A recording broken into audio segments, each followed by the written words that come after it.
C'était une nécessité très tôt d'écrire des histoires, d'essayer de comprendre comment les choses fonctionnaient, les gens fonctionnaient. Et c'est venu par l'envie de raconter des histoires, l'envie d'écrire des fictions. Et voilà, donc c'est un mystère de pourquoi j'ai commencé, je sais pas. Le point de départ, c'est toujours ouais, de voir une histoire en fait, que j'ai jamais vue et que j'ai envie de voir. En fait, j'écris pour le spectateur que je suis et qui est frustré de ne pas voir l'histoire qu'il avait envie de voir. J'ai tâtonné dans différentes choses jusqu'à commencer à travailler. En fait, j'ai commencé à travailler comme acteur très jeune, à 18-19 ans. Et beaucoup au théâtre. C'est un art que j'ai appréhendé par la pratique très rapidement.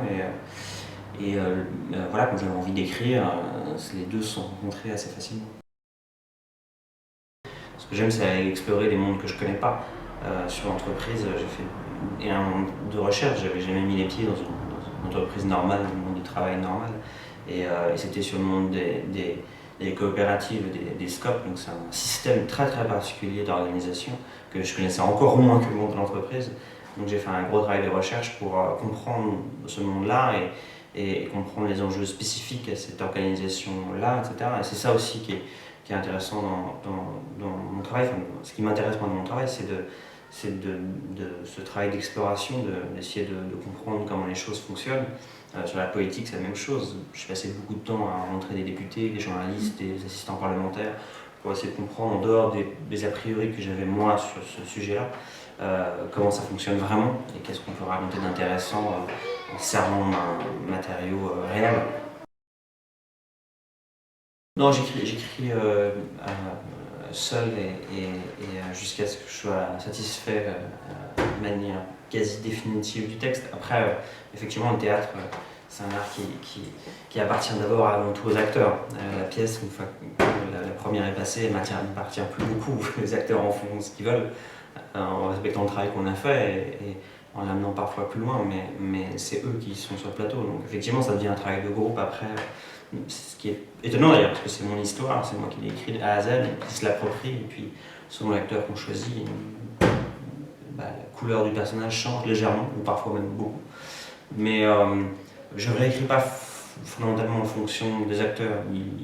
Déjà, ils changent énormément en fonction de la personnalité et de leur manière d'aborder le travail, ils changent déjà le sens de la pièce. Donc je m'adapte à ça, on essaie de travailler ensemble pour respecter l'histoire de départ et puis parfois inventer une nouvelle chose, mais je reste assez proche du texte.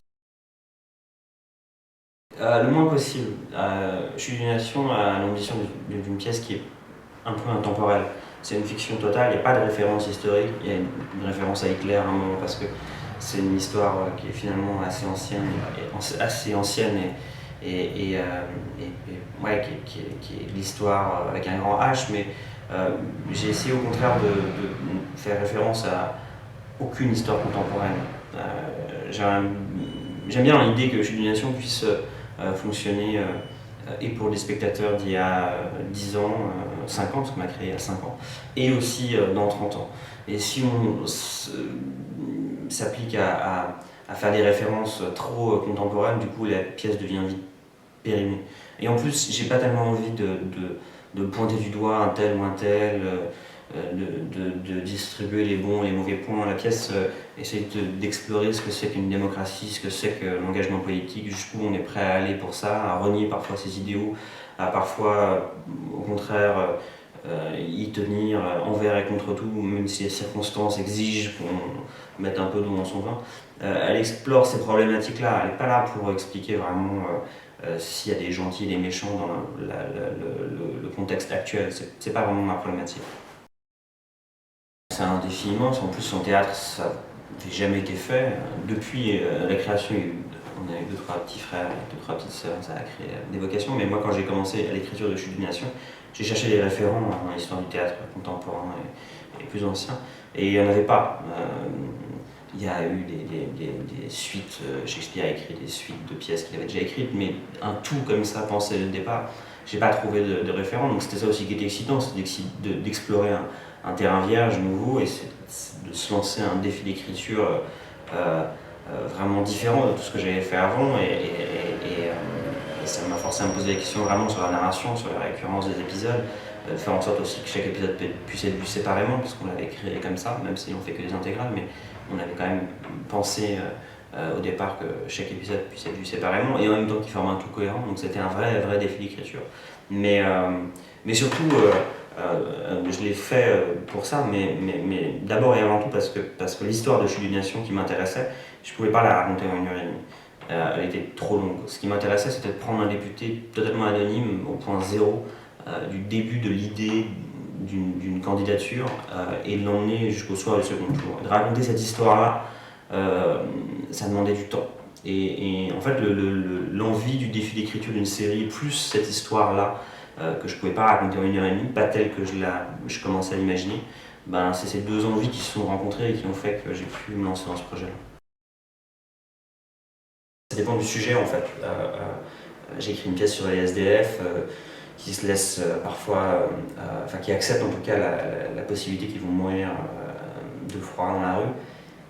J'ai pas trouvé comment raconter ça de manière autre que d'une façon tragique parce que j'ai passé du temps avec eux, parce que j'ai vu ça et qu'il n'y a pas un moment où ça m'a fait rire, quoi. Même quand eux faisaient des blagues, c'était juste violent et triste, quoi. Donc c'est un peu le sujet qui dicte la possibilité ou pas de faire des blagues. Les personnages aussi, sur le monde de l'entreprise, c'était parfois plus facile de rajouter de l'humour, d'une distance, etc.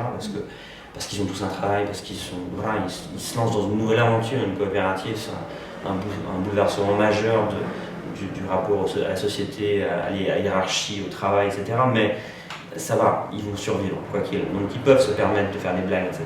Donc ça dépend vraiment des sujets et de l'angle qu'on choisit. C'est quelque chose de très égoïste d'écrire. Je le fais parce que j'en ai besoin, d'abord et avant tout. Maintenant, j'écris sur des sujets de société, sur des enjeux qui sont importants. Donc, je pense en tout cas, j'essaye de faire en sorte que ce que je fais soit important pour les gens qui le voient, qui sortent de Chute d'une Nation en réfléchissant à ce que c'est qu'une démocratie, qui puissent en discuter entre eux, qui puissent s'engueuler entre eux. Voilà, à la fin de Chute d'une Nation, l'enjeu c'est de savoir si on peut truquer une démocratie, truquer les résultats d'un vote démocratique pour sauver la démocratie qui est en train de s'effondrer. Il y a des raisons pour ça, mais la question philosophique c'est ça, est-ce qu'on peut violer la démocratie en espoir de la sauver? Il n'y a pas de bonne réponse à ça, j'en sais rien.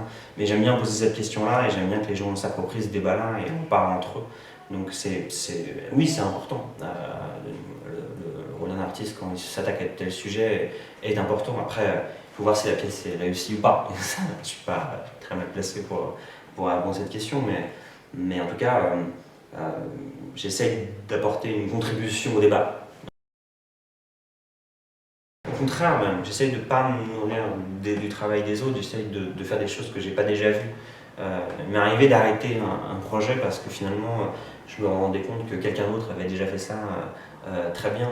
Et quand d'autres auteurs s'approprient des sujets sur lesquels j'ai travaillé, je suis toujours un peu crispé parce que j'ai peur que ce soit mieux que ce que j'ai fait, ou si c'est moins bien, ça m'énerve. Donc j'ai un rapport très étrange à ça, c'est que j'essaye de fuir ce qui a déjà été fait. Donc c'est pas du tout quelque chose auquel je pense pas en termes de référence, en termes de ce qu'ont fait les autres. Au contraire, je me sers de la réalité.